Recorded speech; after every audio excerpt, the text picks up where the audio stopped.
Come back to join us on the site of the third International Forum on Entrepreneurship taking place here in Douala, organized of course by the General Delegation of Quebec in Dakar. The third edition is hinged on the theme Entrepreneurship and Innovation at the Heart of Development. And just to let you know that the General Delegation of Quebec in Dakar has brought in some Africans that have been in Quebec, and they are here to share their experiences, to network, and also to contribute back home to the entrepreneurial ecosystem through their experiences gathered from Canada, particularly in the province of Quebec. I'm being joined here by Aissatou Keita, who has a consulting firm in human resource and organizational development as well as youth mobility. She's been in Quebec and she's right here with us to share her experience here being in Cameroon and of course with the International Forum on Entrepreneurship taking place in Douala. Aissatou Keita, thank you very much for talking to us. My pleasure. Yeah, the pleasure is shared. Yes. You head a consulting firm in human resource, organizational development, and youth mobility. Tell us about this interesting entrepreneurial journey. Wow, it started not long ago actually. I started my business about almost 2 years ago. So I am an employee. I have a 9-to-5 job in Montreal, and I remember one day I said, you know what, I am good in HR, I am good in organizational development. So what I did, I went back to my home country, which is Guinea, Conakry, and I decided to start my business, start selling HR services, programs, coachings, consultation, and so on, and it worked very well. So I went back to Quebec and I said, you know what, if it worked well there, maybe let's try if I could do it as well in Quebec, because I have a lot to share in terms of organizational development, conflict resolutions, mediation, and Quebec had a situation where they needed diversity, equity, and inclusion expert, and I'm actually good at that as well. And they loved the approach and how I was able to provide workshops on the reality on how to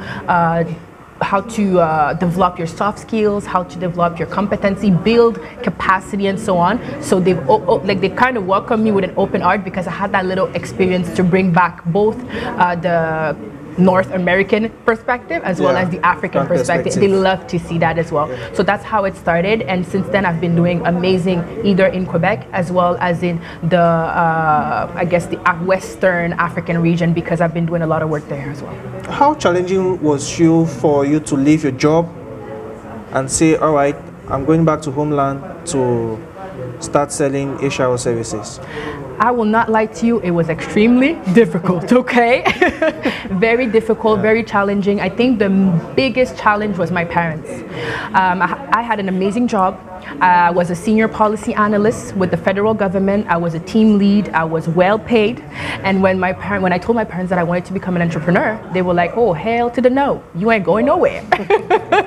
And it was very difficult to convince them that I have the skills to be able to sell my services, to be able to be paid for something that I'm good at. And once my dad saw that I had the first contract with the World Bank, with the government of Senegal, he was very impressed and they started supporting me. So yes, difficult beginnings, very hard to actually get contracts, because when people see me, they only see a beautiful woman, they don't see my brain. Yeah. So I always have to tell people, hey, I have something in my brain, I have something to share with people, and I'm good at what I do.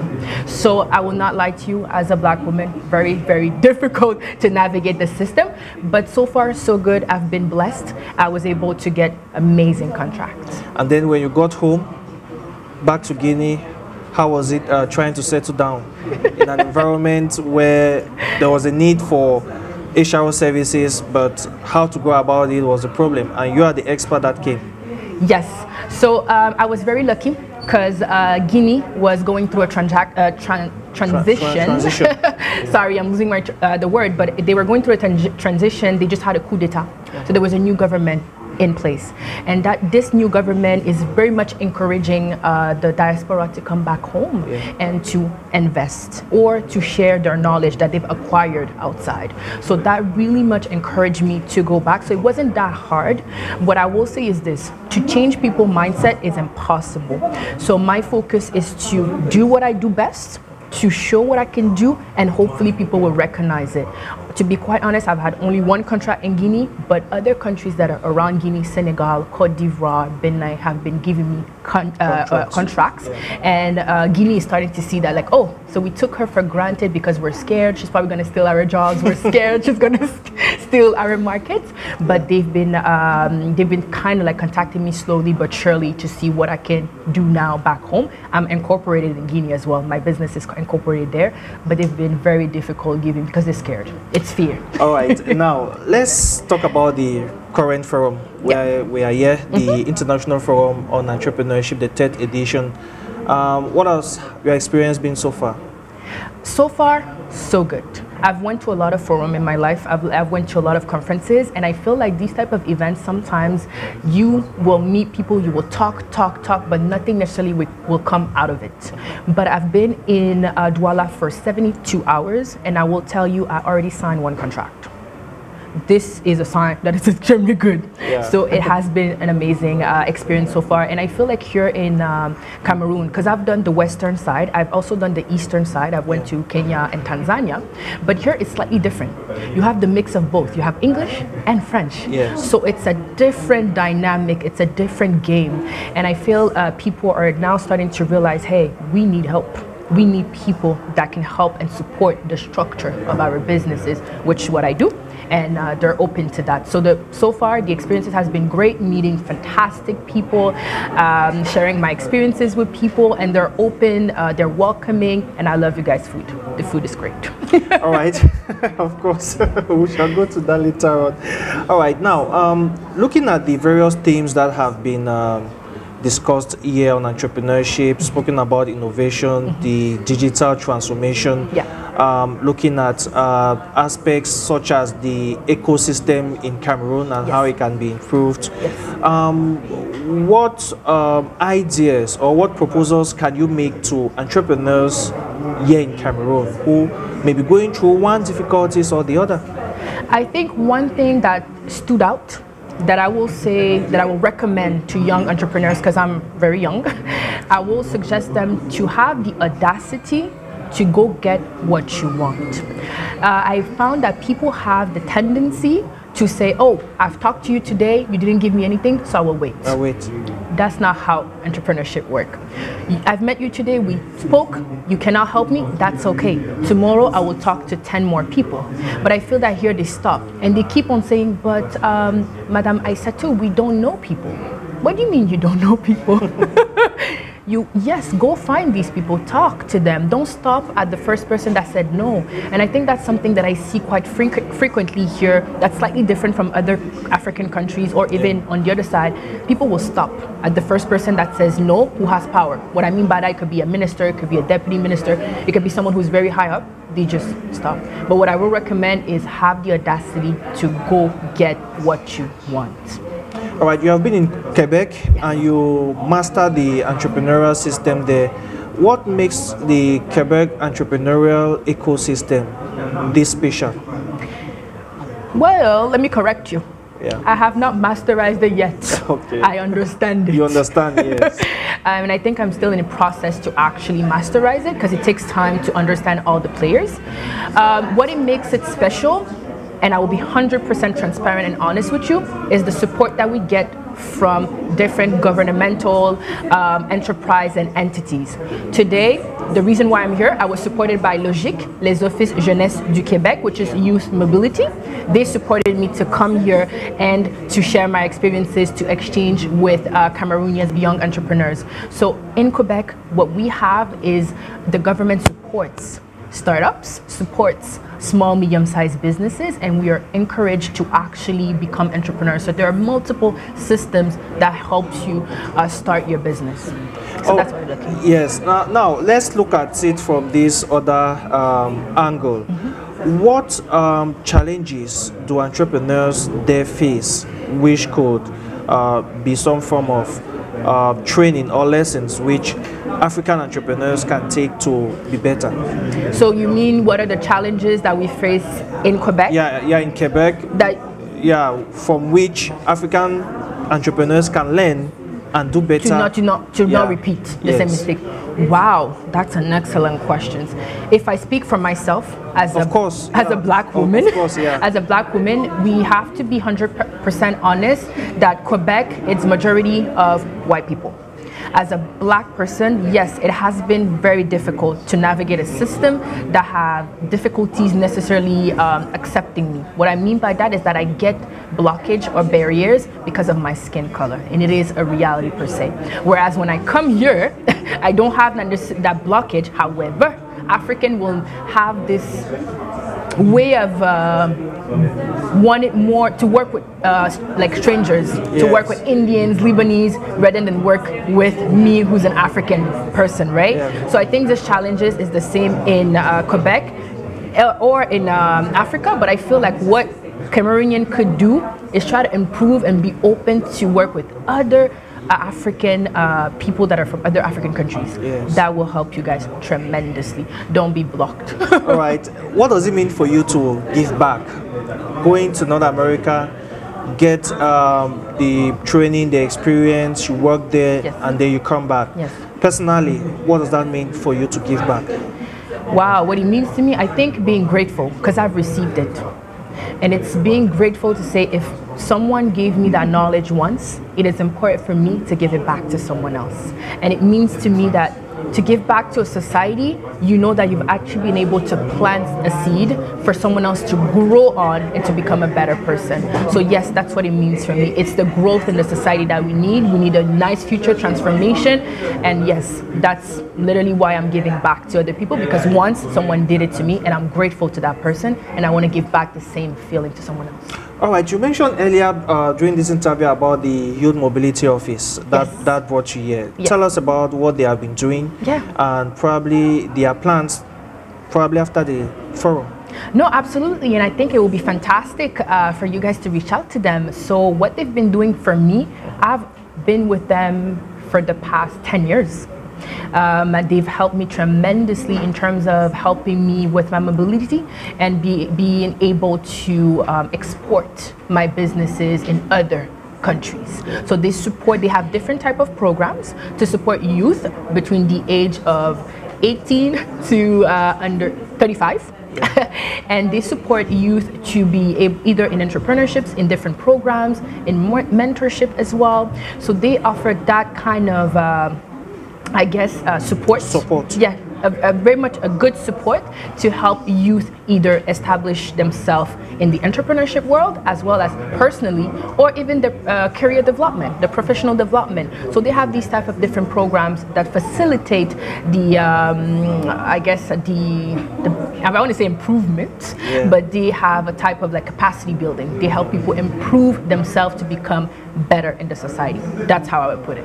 All right, you are a success story. I'll call you a success story in female entrepreneurship because the Quebecian authorities and the government of Canada has put female entrepreneurship as one of its main cooperation axes here in Cameroon.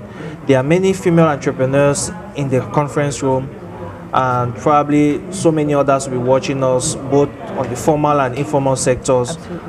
What message do you have for them? Wow. Thank you for considering me as a success story. But what I will tell them, my message to them will be, don't give up. Don't give up. Someone said something very interesting yesterday. He said, we're not living in Alice in Wonderland. This is the reality. There will be difficulties, there will be burden around the road, there will be blockage, but do not give up. Because entrepreneurship, or even in your personal or professional life, don't give up. It's too easy to give up. And please, success stories, we hear them all the time, but we don't hear the real things that are happening behind the doors. Like behind closed doors, we're suffering. Every night I remember crying and be like, why nobody's giving me this? I've been able to do this like that, but they're not giving it to me. Don't give up. That's the message that I would say. Don't give up. Go get what is for you. Get it. If you have to, fight some people because you have no choice to do it. All right. I will presume that next year in another African country, this international forum will hold. What expectations do you have after Douala? Wow. I hope this type of forum will grow bigger and they will try to do more in different other countries, because we hear the same countries, I don't know, we hear the same countries year after year after year, but I wanted to expand, so all the young entrepreneurs across Africa finally get together and discuss an actual action plan for the future. Thank you very much, Aissatou Keita, for talking to us, and the pleasure, I must say, is very shared. Thank you. Yes, thank you so much. And that was Aissatou Keita, who heads a consulting firm in human resource and organizational development, talking to us about her experience in what we'll say in French, rentrer sous and retour sous, sharing her experiences about what she has gathered in Canada and how entrepreneurs here can build resilience and step up their game for maximum production and output. That was all we had for now. We shall go back to the conference room to continue the deliberations.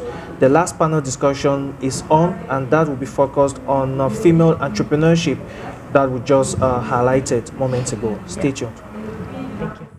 And from Aissatou Keita, Peter Nsoesie equally caught up with the former Canadian High Commissioner to Cameroon Richard Bale, who shares his experience about the forum. Watch. Hello, welcome back to the site of the 3rd International Forum on Entrepreneurship taking place in Douala. The forum is organized by the General Delegation of Quebec in Dakar. On the sidelines of the forum that's taking place, we caught up with a face that you all know, very familiar. He was here in a diplomatic capacity, but he's back here to support his country's initiatives as far as entrepreneurship, development of youth mobility is concerned. I'm being joined here by His Excellency Richard Bale, the former and just recent Canadian High Commissioner to Cameroon. He was accredited to the country in October 2019, right up till November 2022 when he left. Your Excellency, thank you very much. It's a pleasure to have you once again. And it's a real pleasure to be back here, almost exactly 1 year after I left. Sure, 1 year after you left officially. What's the feeling coming back? Of course, we know that you are not coming back officially, but you're back in Cameroon. Yeah, so it's funny, when you leave, it's a bit of a psychological challenge because of adjustment, and I moved back to a very small town in Canada, and I guess in coming back I realized that one of the ways that I managed that adjustment was by filing away a lot of memories and just not thinking about many aspects of life in Cameroon, but as soon as you come back, you start to recognize, oh, I recognize that, I remember, oh, this feeling, oh, that, and so it's a very stimulating experience, the experience of return, and a very pleasant one, I must say. Yeah. And including, and I'll be frank, but you come back to the airport, and of course, when you're a diplomat, you're very well looked after, and often there's people there to do things for you, and when you arrive at the airport there's VIP protocol, yes. But when you come back as an ordinary person, no, nothing. Sure. So it's and what I've said to people was that the process of arriving was quite chaotic, but it works, and it's everything. You arrive and you have to show this document and show that document. I had an e-visa. Cameroon has introduced the new e-visa system. Yes. I had to go get my visa printed, and then you come out and look for your bag, and you're worried, is my bag going to appear? And finally it does, but it's at the bottom of this huge pile, and I have to go get a SIM card. And then in leaving the airport, and I've never had to do this before, how do I connect with my driver? The driver. And you have to give the license plate to the security guy who radios down so the car can come up, and all these complicated steps that I never had to deal with. And I kind of thought, I'm back in Cameroon. It's a wonderful feeling. The real reality of Cameroon. Right. All right. Your Excellency, you are here accompanying the 3rd International Forum on Entrepreneurship organized by the General Delegation. We know that if this conference is holding today is because of the groundwork that you had prepared for the General Delegation when it was installed 1 year ago.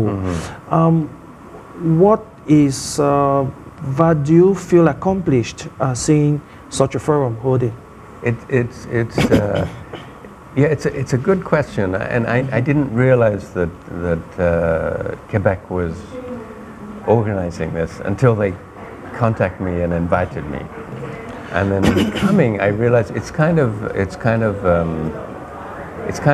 as if you made a baby and then you left, but you didn't know you'd made a baby, and 1 year later, you come and the baby's already alive and it's 3 months old, and because it's true when Quebec first started coming to Cameroon, I mean, we instantly developed a very good relationship with them, with the delegation in Dakar, and specifically with the Délégué Général, Mr. Touré. I was the one who, I was interested in entrepreneurship, and I kind of had the sense they were, but it wasn't clear, and I introduced them to Active Spaces, who's the partner for this event, and introduced them to some of their other key supporters. And that's one of our jobs as diplomats, is to make connections and to introduce people to one another. But it's kind of normally the results of that, you see them coming slowly, bit by bit. Except if you go away for a year, you miss all that slow progression, and you come back and you see the final product, and it's very impressive. So I've got to give a lot of credit, a whole lot of credit to the Quebec office for organizing this. But I can take a certain pleasure in having been there at the beginning. All right, of course, we know that entrepreneurship is a cornerstone for cooperation between Canada and Cameroon. When you go back and look at the efforts that you put in to project that, and then coming back 1 year after, what evaluation do you make of that cooperation in the entrepreneurial domain? Yeah, well, I mean, frankly, it's satisfying because you fast forward 1 year and you see some of the results. So, I mean, and why were we interested in supporting entrepreneurship? I mean, the way I describe it was, you know, coming to Cameroon, you see that the demographics, as everywhere in Africa, there's a youth bulge, many young people. And with the advances in education and technology, you know, a lot of those young people, very smart, very connected, with lots of ideas. But it's hard, as we all know, it's hard for young people to find employment. And so often they will, and this is not a bad solution at all, they will turn to entrepreneurship to kind of create their own employment and employment for others. I guess coming back after a year is that I see the results of some of those individual entrepreneurship efforts, which I wouldn't have expected. Now, for example, I had a conversation with somebody whose organization we had supported, and they in turn supported a number of IDP entrepreneurs. And there was one young woman who started making juices. And if you'd asked me when I left a year ago, so how has she progressed, I would have said, oh yeah, she's done okay, you know, she's made a little business. But I was told this morning that her business has taken off. And she has this level of ambition in growing her business that at the outset wasn't necessarily apparent. So and there's a few cases like that where you see the results in concrete terms of individual entrepreneurs who, of course, it's their success, not ours, but the support that we provided, either directly or indirectly, was a catalyst for their success. So it's very satisfying. Yeah, talking about support, what memories or what have you taken back home from your time here in Cameroon, networking and supporting initiatives here in Cameroon through you being the middleman between the government and, of course, the people of Cameroon. Yeah, there's so many things, but if I was to kind of try and summarize it, as I say, as diplomats, I view our most important job as creating networks of contacts in the country in which we're working. And then using those networks. And using, very often that means connecting people from Canada with people in your network. Sometimes it's connecting to Cameroonian contacts who don't know one another, and you think, but you should know one another. And you can see things that come out of that. So I guess I left, and coming back here, I feel it still. I left feeling very pleased with the results I had achieved through the creation of networks of contacts, which, some of which I see the Quebec office and the High Commission they're still building on. Okay, Your Excellency, I would like to leave you your last words to our televiewers. Of course, you were here for 3 years in the diplomatic capacity, and now you're back. What's your final message for the people of Cameroon? Well, I would just say it's a bit like Francis Ngannou. You never give up. You set yourself an objective, and you pursue it with dedication and professionalism, and you will achieve your objectives. I see a lot of potential in Cameroon and Cameroonians. So, and I know, I will come back here again at some point, maybe 5 years, maybe 10 years, maybe 20 years, and I know I will see a lot of positive changes in the country, and that's because of the efforts and the creativity and the hard work of Cameroonians. Right, thank you very much. Thank you. Your Excellency Richard Bale, for this interview.